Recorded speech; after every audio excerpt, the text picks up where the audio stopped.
여호와를 힘입고 용기를 얻었더라. 아멘. 할렐루야. 수요일에 나오신 우리 모든 성도님들에게 하나님의 평강과 은혜와 감사가 넘쳐나시길 주님의 이름으로 축복합니다.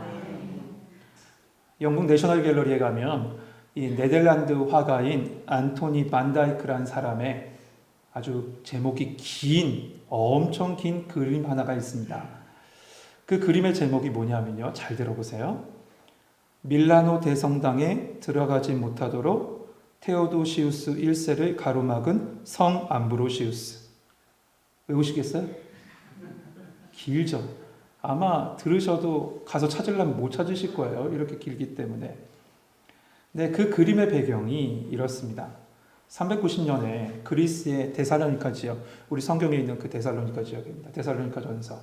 그 데살로니가 지역에 주둔했던 로마군의 지도자가 당시 그 전차 그 경주자로 아주 인기를 끌었던 한 사람을 체포해서 감옥에 가두게 됩니다.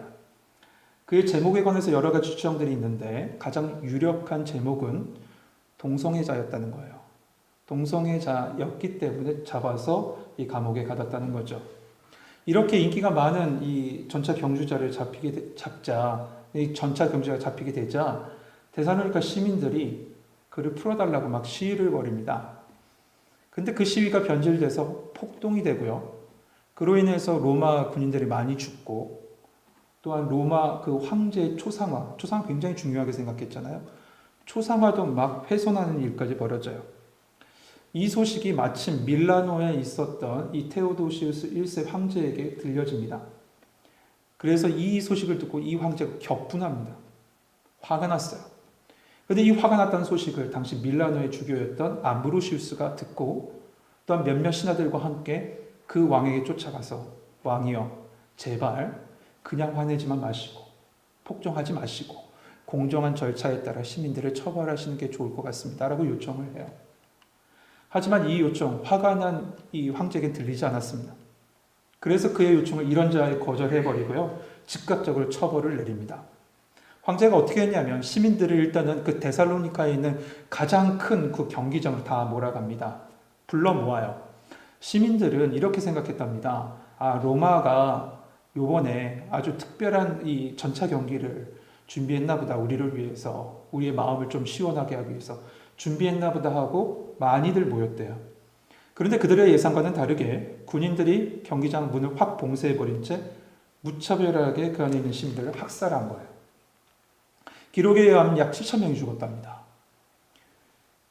그런데 이렇게 황제가 순간의 화를 이기지 못하고 한 번에 이렇게 딱 7,000명 죽이고 나니 조금 시간이 지나니까 죄책감이 들 거예요. 양심의 가책을 느낀 거죠. 그래서 어떻게 할게요? 슬금슬금 교회로 쫓아가요. 교회를 향해 가요. 그런데 교회 문 앞에 그 암브로시우스 그 대주교가 그를 가로막으며 이렇게 얘기했대요. 황제는 이곳에 못 들어갑니다. 암브로시우스 대단하지 않습니까? 그 황제 칼로 몇 천 명을 죽이는 황제 앞에서 아주 대범하게 얘기했어요. 그가 누구냐면요. 이 암브로시우스가 이 문제아였던 어거스틴을 회개시킨 사람이에요. 그래서 성 어거스틴을 만든 사람이 바로 이 암브로시우스입니다. 그런 암브로시우스에게 이 황제가 딱 걸린 거죠. 아주 이 대범하게 이야기한 이 암브로시우스의 태도에 황제가 얼떨떨하며 자기도 모르게 이렇게 내뱉어요. 저기 대주교, 성경에 보면 다윗도 죄인 아닙니까? 다윗도 죄인 아니에요? 라고 한 거죠. 그러니까 자기에게도 이렇게 너무 냉혹하게 대하지 말고 나 또한 죄인이고 나 또한 회개하라고 왔으니 그냥 잘 받아달라 이런 얘기겠죠. 이 암브로시우스가 뭐라고 얘기했냐면 이렇게 얘기했대요. 그럼 황제는 다윗의 죄를 모방하려 하십니까? 그렇다면 다윗의 참회도 모방하셔야죠. 이 자리에서 회개하고 들어갔어요. 그 기세에 그 황제가 질려서요. 그 땅바닥에 엎드려져 버렸어요. 엎드려진 그 모습을 그린 작품이 아주 긴 그 제목을 가진 그 작품이에요. 오늘 본문에도요. 그 다윗의 아주 처절한 회개의 모습이 나옵니다. 앞장 29장에 보면 블레셋 사람들이 이스라엘을 침공하기 위해서 아벡으로 딱 집결합니다. 그때 다윗도 이 가드와 아기스와 함께 그곳에 집결했어요. 그런데 이 블레셋의 다른 도시들의 수장, 블레셋은 도시국가였죠. 연합국. 도시국가마다 각각 수장이 있었는데 그 연합국에 대표하는 사람이 다행히 아기스였습니다. 하지만 이 아기스 또한 다른 도시국가들의 수장의 말을 무시할 수가 없어요. 그런데 이 다른 도시국가들의 수장들이 다윗의 참전을 반대한 거예요. 그러면서 막 화를 냅니다. 그래서 하는 수 없이 이 다윗을 자기의 거주지인 시글락으로 돌아가게 해요. 아기스 왕이. 여러분, 이거 다 하나님께서 피할 길을 여신 거예요. 지난주 말씀이 그래서 제목이 피할 길 아니었습니까? 자기 민족을 향해서 칼을 들지 못하게 하려고 하나님께서 피할 길을 여신 거예요. 만약에 한번 생각해 보세요. 다윗이 그 전쟁에 참전했다면 추후에 본인이 이스라엘의 왕으로 세워질 건데 그때 말이에요. 다윗은 어떻게 평가를 받을까요? 다윗이요. 이방과 연합해서 자기 민족을 친 왕으로 평가되겠죠. 그리고 또한 왕의 자리를 위해서라면 살인도 서슴지 않은 왕으로서 사람들은 인식하고 있을 거예요. 그런데 이런 평가는 여러분, 다윗 한 사람에 대한 평가로 끝나지 않아요. 그의 평가는 곧 무엇으로 이어지냐면 하나님의 언약에 대한 평가로 이어져요. 그렇게 되면 하나님의 언약이 훼손되는 거예요.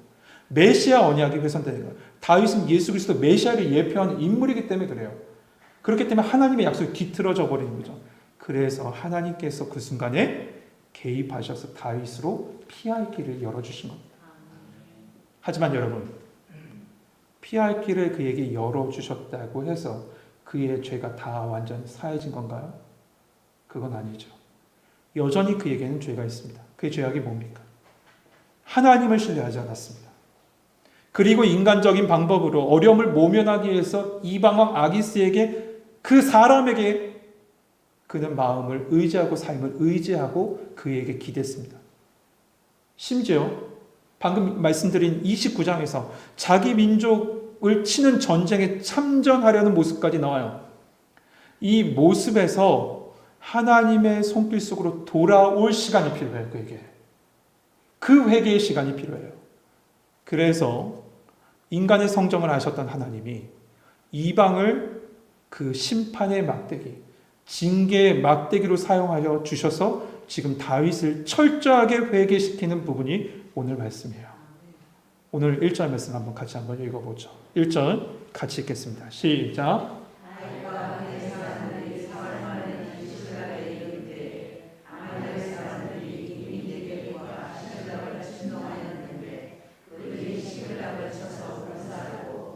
아멘. 다윗과 그의 일행이 아벡에서 시글락까지 다시 돌아옵니다. 그런데 그 돌아오는 길이 90km였고 성경에는 사흘 정도 걸리는 길이라고 해요. 그런데 돌아와 보니 어떤 일이 있어요. 무슨 일이 일어나요? 아말렉이 그 시글락을 쳐서 불사르고 모든 여인들을, 남녀노소 여인들, 나이가 많든 적든 모든 여인들을 끌고 가버린 거예요. 여러분, 아말렉은 지금 다윗이 없는 그 빈틈을 타서 시글락을 노략한 겁니다. 그런데 이 아말렉은요, 모든 전쟁에서 항상 이처럼 아주 야비하게 전쟁했습니다. 출애굽기에 보면 그 뒤에서 떨어져 있는 약한 자들을 쳐서 이스라엘을 괴롭혔던 게 아말렉이에요. 신명기에 나오죠. 신명기 18장에. 그래서 사울에게, 첫 번째 왕인 사울에게 하나님께서 뭐라고 말씀하셨어요? 아말렉을 쳐라 라고 하셔요. 그러면서 뭐라고 말씀하시냐면 아말렉이 이스라엘에게 행한 일, 곧 애굽에서 나올 때 길에서 대적한 일로 내가 그들을 벌하노니 라고 하시면서 그들을 하나도 남김없이 진멸하라. 하나님께서 분명히 사울에게 말씀해 주셨어요. 그런데 사울은 자기 멋대로 아말렉과 아강을 죽이지도 않고 좋은 것은 몰래 숨겨두죠. 그 결과 어떻게 돼요? 그 부분에서 하나님께 버림받았다는 말이 나와요. 하나님의 말씀을 따라 살지 않자. 말씀대로 이 아말렉을 치라고 했는데 치지 않고 자기 멋대로 하자 하나님께 버림받은 거예요. 그런 아말렉이에요.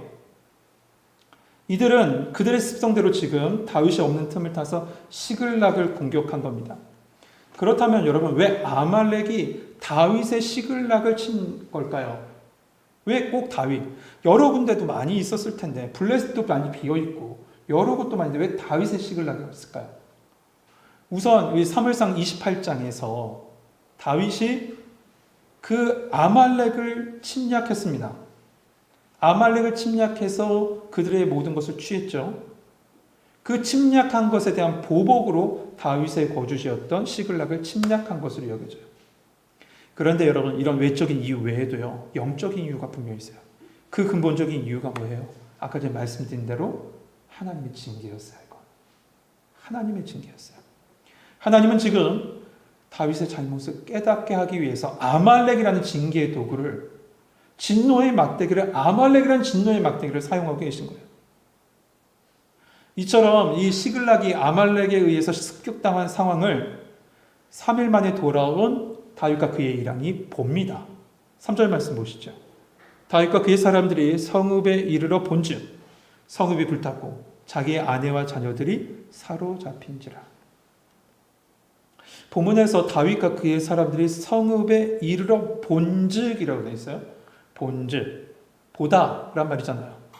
근데 성경은요, 이 보다라는 우리가 일반적으로 아는 동사를 사용하지 않고요, 감탄사라는 감탄사인 힘내라는 단어를 사용해요. 왜 그랬을까? 이 말씀이 이거예요. 다윗이 하나님을 의지하지 않고 인간적인 방법으로 블레셋으로 망명한 결과가 얼마나 비참한지, 이 말씀을 읽고 있는 너희들 탄식하는 그 감탄사거든요. 탄식하면서 봐라 하는 거예요. 그러니까 죄의 결과가 얼마나 참혹한지 그 모습을 그냥 이 스쳐 지나가지 말고 이 말씀도 너희가 감탄하면서 탄식하면서 너희도 봐라 라는 거예요. 이렇게 노략당한 이 시글락을 본 다윗과 그의 백성들이요, 울 기력이 없을 때까지 소리 높이 울었다고 했어요. 얼마나 괴로웠으면 울 힘이 없었을까요? 울 힘이 없었을 때까지 울었을까? 여러분, 징계의 고통이 이거예요. 징계의 고통이 이거예요.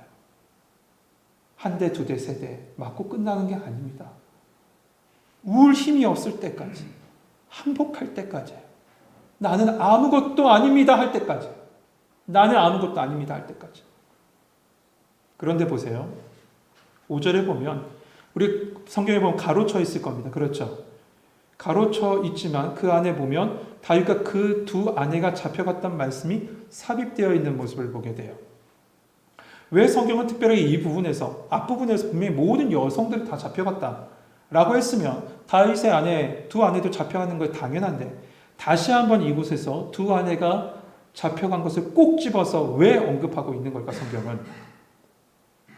여러분, 이것은 단순히 약탈 전쟁에 의한 피해가 아니라 이것은 다윗을 향한 하나님의 징계임을 강조하고 싶으신 거예요. 이처럼 아주 처참한 이 시글락의 광경을 목격하게 되자 지금까지 다윗을 따라갔던 사람들 말이에요. 그 사람들이 확 바뀌고 돌변해버려요. 어떻게 바뀌죠? 6절 같이 한번 읽어봅시다. 6절 같이 읽겠습니다. 시작.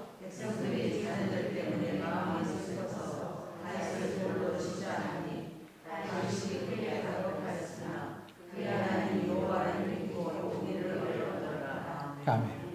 여러분, 돌을 치는 행위는요, 구약의 율법에 보면 보통은 우상 숭배를 했거나 하나님을 회방하는 죄거나 안식일을 범한 죄거나 부모를 거역한 죄거나 혹은 통간한 죄, 이런 죄에 대한 처벌이 바로 돌로 치는 법이에요. 근데 거기에 한 가지가 더 있어요. 뭐냐면 살인의 피해자들이 가해자를 향한 보복법의 성격으로 돌을 치기도 해요. 이게 마지막이에요. 그러니까 지금 이스라엘 민족이요, 다윗을 제외한, 그러니까 다윗을 따랐던 그 사람들이 다윗을 향해 돌을 들었다는 건 뭐예요? 다윗, 너 책임이야. 너가 죽인 거나 다름없어.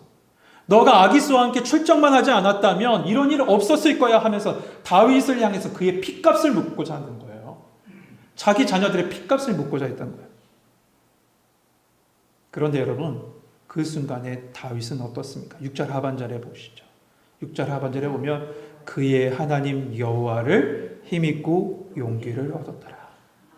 여러분, 이 말씀은요, 다시 하나님을 의지하고 용기를 얻게 됐다는 거예요. 여러분, 이 상황, 다윗의 상황이 별거 아닌 상황이 아니에요. 그 앞부분에 보세요. 보면 분명히 다윗이 크게 다급했다라고 했어요. 정말 긴박한 상황이었다는 거예요. 그런데 이어지는 말씀이 히브리어 보면 와우, 그러나라는 히브리어로 시작해요. 그러나 이런 다급한 상황이었지만 그러나 다윗 그의 마음은 돌이켜서 도리 하나님을 의지했고 하나님을 힘입어 다시 용기를 얻어 다시 세워졌다는 거예요. 다시 그가 세워질 수 있는 건 뭐예요? 여호와를 힘입고 용기를 얻었기 때문에 그래요. 여러분 4절에 보면 백성들이 이 상황을 접했을 때 목 놓아 울었다고 했어요. 이 울음은 무엇을 향한 울음이에요? 가족을 향한 울음이겠죠. 그 상황 가운데 이때 다윗도 울었어요. 다윗도 자기 가족을 생각하며 울었겠지만 그 대상, 근본적인 대상이 달라요. 누구를 향해서 울었냐면 하나님을 향해서 울었어요. 블레셋으로 오기까지 그리고 온 이후로부터 다윗은 하나님을 향해서 울고 기도하지 않았어요. 한 번도 하나님을 향해 울고 기도하지 않았어요. 그런데 지금 이 순간에 이 모든 상황이 접해지자 하나님을 향해서 울기 시작해요. 다윗과 사울의 다른 점이 여기 있습니다. 둘 다 죄를 져요. 말씀 보세요. 둘 다 똑같이 넘어졌어요. 다 쓰러졌어요. 실수하기도 하고 넘어져요. 그런데 다른 점이 뭐예요? 다윗은 하나님의 시그널이 있는 순간 얼른 깨닫고 회닫고 무릎 꿇었어요. 깨닫고 회개하고 무릎 꿇고 그 무릎 꿇은 그 자리에서 다시 새 힘을 얻고 다시 하나님 바라보고 걸어가기 시작해요. 그런데 여러분 이 말씀 가운데 아주 중요한 말씀이 있어요. 중요한 것이죠. 누구를 향해서 회개하고 누구에게 새 힘을 얻었다라고 말씀합니까? 그의 하나님 여호와를 힘입어. 그의 하나님 여호와를 힘입어. 같이 합시다. 그의 하나님 여호와를 힘입어. 그의 하나님 여호와, 다윗의 하나님 여호와를 힘입어 용기를 얻은 거예요. 여러분, 하나님이 그 누구도 아닌 지금 이 순간부터는 다윗의 하나님, 나의 하나님이 되셨어요. 나의 하나님이 되셔야 돼요. 다윗은 떨어질 대로 떨어졌습니다. 부서질 대로 부서졌어요. 깨질 대로 깨진 상황이에요. 그 상황에서 다시 붙잡고 다시 힘있고 용기를 얻은 건 하나님 붙잡고 용기를 했어요. 누구의 하나님이에요? 나의 하나님이에요. 나의 하나님. 여러분 그 하나님은 사람들이 일반적으로 믿고 따르는 그런 하나님이 아니라 누구의 하나님이라고요? 나의 하나님 여호와예요. 나의 하나님 여호와. 요나가 물고기 뱃속에서야 그제서야 뭐라고 고백하냐면 나의 하나님 여호와를 만나요. 물고기 뱃속에 들어가서야 나의 하나님 만났어요. 이번 주일날 말씀 시편 23편도 가장 중요한 말씀이 뭐였습니까? 여호와는 나의 목자시니라는 고백 아니에요? 나의 목자, 나의 목자예요. 네, 맞습니다. 나의 하나님 만나셔야 돼요. 나의 하나님. 다윗은 울면서요, 나의 하나님 묵상했을 거예요. 나의 하나님. 저 허와 벌판에서 양을 치고 있던 자기를 불러 기름 부으셨던 나의 하나님. 골리앗을 자기 손에 붙이신 나의 하나님. 요나단이 숲을 가운데 있는 자기에게 찾아와 너는 이스라엘 왕으로 먼저 세워지고 내가 그 후에 세워질 것이다 라고 격려하고 힘을 줬던 나의 하나님. 매 순간마다 생명사계로 그를 붙잡아 주셨던 누구의 하나님? 나의 하나님. 다윗은 울면서 그 나의 하나님을 만난 겁니다. 여러분 지금 이 다윗에게 벌어진 이 징계의 참 의미가 여기 있습니다. 무엇입니까? 다시 나의 하나님께로 돌아가는 것. 나의 하나님께로 돌아가는 것.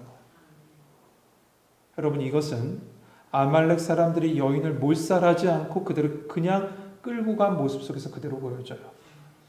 다윗이 전에 아말렉을 쳤을 때 말이죠. 그는 아기스 왕에게는 뭐라고 얘기했냐면 내가 유다를 쳤습니다. 이스라엘을 쳤습니다라고 거짓말을 했습니다. 그리고 그 거짓말을 숨기기 위해서 어떻게 했냐면 다윗은 그 아말렉 사람들 다 죽였어요. 보이는 사람들은. 보통은 끌고 가요. 왜 끌고 갑니까? 노동력으로 끌고 가요. 노동력으로 데리고 온 게 일반적인데 데리고 가지 않고 그 사실이 발각될까 미연에 방지하기 위해서 다 죽여버립니다. 그런데 이상하게 이 아말렉 사람들은 어떻습니까? 2절 보세요.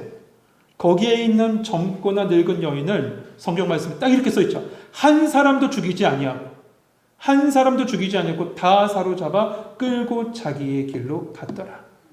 한 사람도 죽이지 않았어요. 여러분, 당시 사회 속에서요, 동해보복법은 당연한 이치였습니다. 동해보복은 뭔지 아시죠? 눈에는 눈, 이에는 이가 당연한 이치였어요. 그렇기 때문에 아말렉은 자신이 당한 대로 당연히 이 시글락에 있는 모든 사람들을 몰살하는 게 맞아요. 그런데 한 사람도 죽이지 않았어요. 한 사람. 왜일까요? 하나님이 하신 거죠. 하나님이 막으신 거예요.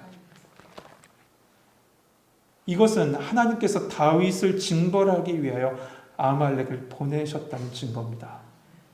욥기에 보면 하나님께서 사단에게 욥을 시험할 수 있는 그런 것은 주셨지만 그의 몸을 손대지 못하게 하셨죠. 이처럼 이 모든 것, 다윗에 대한 심판이 아니라 하나님께 돌아오라는 하나님의 징계임을 이 모습 속에서 보여주는 거예요. 다윗의 시 중에 시편 39편이 있습니다. 그 시에 보면 징계를 받은 자기와 다시 하나님께로 돌아가는 모습이 너무나도 잘 나와 있어요. 이 말씀의 배경은 아니지만 그 말씀 속에서 은혜가 더 깊습니다. 그래서 같이 한번 보려고 해요. 시편 39편 10절에서부터 13절 말씀 한 절씩 한번 보죠. 구약성경 830면입니다. 시편 39편 10절에서부터 13절 구약성경 830면 우리 한 절씩 한번 교독하도록 하죠. 시편 30편 10절에서부터 13절입니다. 제가 먼저 읽겠습니다. 주의 징벌을 내게서 옮기소서. 주의 손이 치심으로 내가 쇠망하였나이다.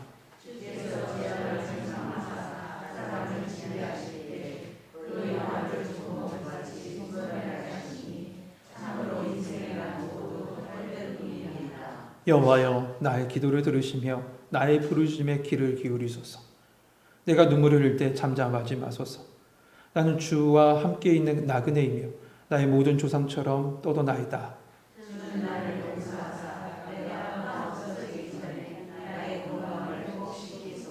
아멘.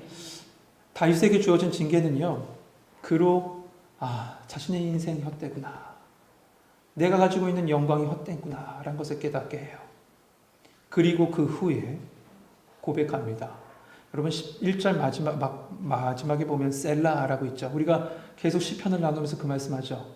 한숨을 딱 쉬고 그 시가 완전히 전환된다고. 그의 모든 죄를 고백한 후에 12절에 다시 이렇게 고백하죠. 나 하나님 의지하겠습니다. 나 하나님 부르짖겠습니다. 주님, 나의 기도를 들어주십시오. 징계를 통해서 다윗은 하나님을 바라보게 됐던 거예요. 오늘은 여기까지만, 우리 말씀이 길기 때문에 오늘 여기까지만 하죠. 사랑하는 성도 여러분, 다윗에게 찾아온 큰 위기는요, 하나님을 다시 바라보는 기회가 됐습니다. 이처럼 성도에게 찾아온 위기도 마찬가지예요. 하나님의 거룩하심으로 인도하는 하나님의 손길임을 기억하십시오. 그리고 그 순간에 다시 우리는 누구를 만나야 되냐면 나의 하나님 여호와를 만나야 돼요. 나의 하나님 여호와를 힘입고 다시 일어나셔야 돼요. 주일 말씀 기억하시죠? 여호와는 나의 목자시니에서 나애가 빠지면 뭐가 된다고 했습니까? 신학이 된다고 했어요. 여호와는 목자시다. 하나님은 창조주시다. 예수는 그리스도시다는 신학이 된다고 했어요. 하지만 여호와는 나의 목자가 되시는 순간 그것은 비로소 신앙이 됩니다. 나의 신앙이 돼요. 나의 신앙 고백이 되는 거예요. 여러분 기억하세요. 나의 하나님 만나셔야 돼요.